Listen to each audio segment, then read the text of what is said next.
राज्यातील शिवसैनिकांतर्फे 27 जानेवारी ते 24 फेब्रुवारी पर्यंत अशी 30 दिवसांची पदयात्रेचं आयोजन करण्यात आलं असून एकूण 1400 किलोमीटरची यात्रा आयोजित करण्यात आली होती। या पदयात्रेचं आयोजन शिवसैनिक महाराष्ट्र राज्य पंकज दहिवाल यांनी केले असून या पदयात्रेचा प्रारंभ 27 जानेवारी रोजी तुळजापूर येथून झाला आहे। तसेच मराठवाडा, विदर्भ, खानदेश, पश्चिम महाराष्ट्र, कोकण या मार्गावरून ही पदयात्रा मुंबईतील मातोश्री भवन येथे या पदयात्रेची सांगता झाली आहे। तसेच या पदयात्रेत गावागावात शिवसेना संपर्क अभियान, गावागावातील शाखेवर शिवसैनिक, युवा सैनिक आठवडी बैठक अभियान, गाव तेथे शाखा, घर तेथे शिवसैनिक, रिक्त पदांवर निष्ठावंत शिवसैनिकांची निवड करा, गावागावात शिवसेना सोशल अभियान, गावोगावी बूथ जितो अभियान इत्यादी असे अभियान यावेळी राबवण्यात आले होते। या पदयात्रेत आयोजक शिवसैनिक महाराष्ट्र राज्य पंकज दहिवाल यांच्यासह अनेक शिवसैनिक उपस्थित होते। दरम्यान पदयात्रेत शिवसैनिकांनी धगधगती मशाल हाती घेऊन घरोघरी गावोगावी पोहोचत ही पदयात्रा पार पडली आहे।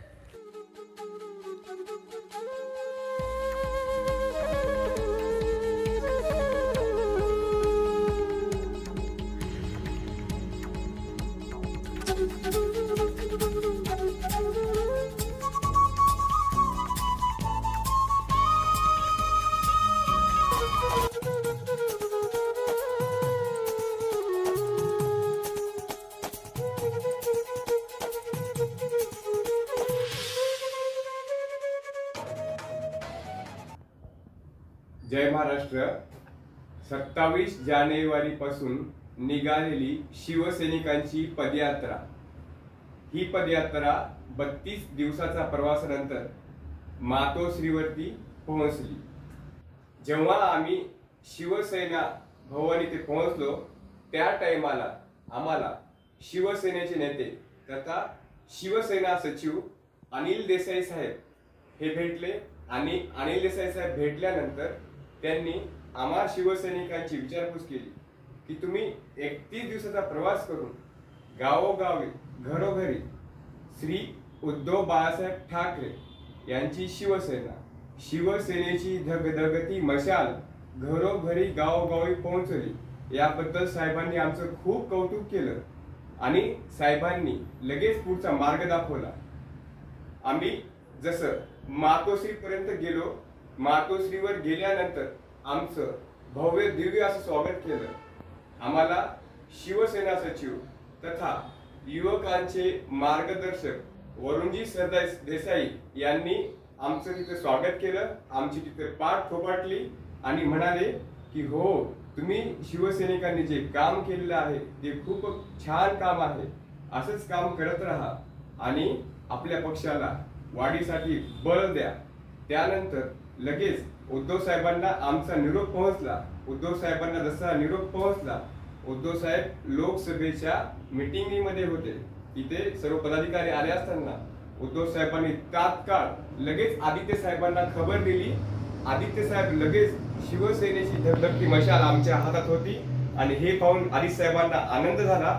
आदित्य साहेब तात्काळ आले आणि आमची विचारपूस केली। त्यांनी लगेच आल्याबरोबर आमची पाठ थोपटली आणि आम्हाला शुभेच्छा दिल्या, अभिनंदन दिलं। त्यांनी म्हटले की हो, तुम्ही एवढा लांब प्रवास करून आले, मी तुमचे प्रत्येक व्हिडिओ पाहत होतो। शिवसेनेची धगधगती मशाल घरोघरी पोहोचण्यासाठी तुम्ही शिवसैनिकांनी हा प्रयत्न केलेला आहे, तुमचं काम खूप छान आहे असं म्हणून त्यांनी आम्हाला तिथे चहा पाण्याची सोय केली। त्यांनी आम्हाला विचारपूस केली की तुम्ही एवढा प्रवास केलाय, तुम्ही थकले नाही, काही नाही आणि हे काम करण्यासाठी खरंच खूप मोठं बळ लागतं। त्यांनी आम्हाला लगेच सर्व प्रोत्साहन दिलं। त्याच्यानंतर लगेच उद्धव साहेब आले। उद्धव साहेबांनी आम्हा सर्वांना शुभेच्छा दिल्या, तुमचं काम खूप छान आहे आणि असंच काम करत राहा, ही प्रेरणा आम्हाला त्यांनी दिली। आणि मला ज्या ज्या वाटेमध्ये मी जाताना मला प्रवासामध्ये प्रत्येक गावात, प्रत्येक तालुक्यात, प्रत्येक विधानसभेत, प्रत्येक लोकसभेमध्ये ज्या ज्या शिवसैनिकांनी, ज्या ज्या पदाधिकाऱ्यांनी मला सहायता केली, मला तिथं आल्यानंतर आम्हा शिवसैनिकांना प्रोत्साहन दिलं, त्या सर्वांचा मी एक खूप मोठा आभारी आहे।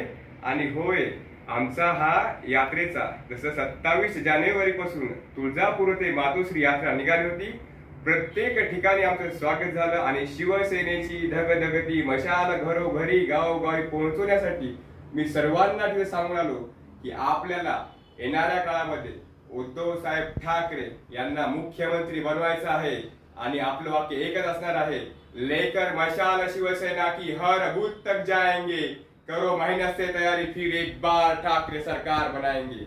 मी येणाऱ्या लोकसभेमध्ये विधानसभेमध्ये प्रत्येक जागेवर प्रत्येक याच्यावर येणार आहे आणि आपलं वाक्य असणार आहे, वापस एकदा उद्धव साहेब ठाकरे यांना मुख्यमंत्री बनवायचं आहे। होय, ही सर्वांनी शपथ घ्या। सर्वांना माझा जय महाराष्ट्र। प्रत्येक वेळेस मी येणार आहे, उद्धव साहेबांना मुख्यमंत्री बनवण्यासाठी आपल्याला सर्वांना प्रयत्न करायचे आहेत। जय महाराष्ट्र।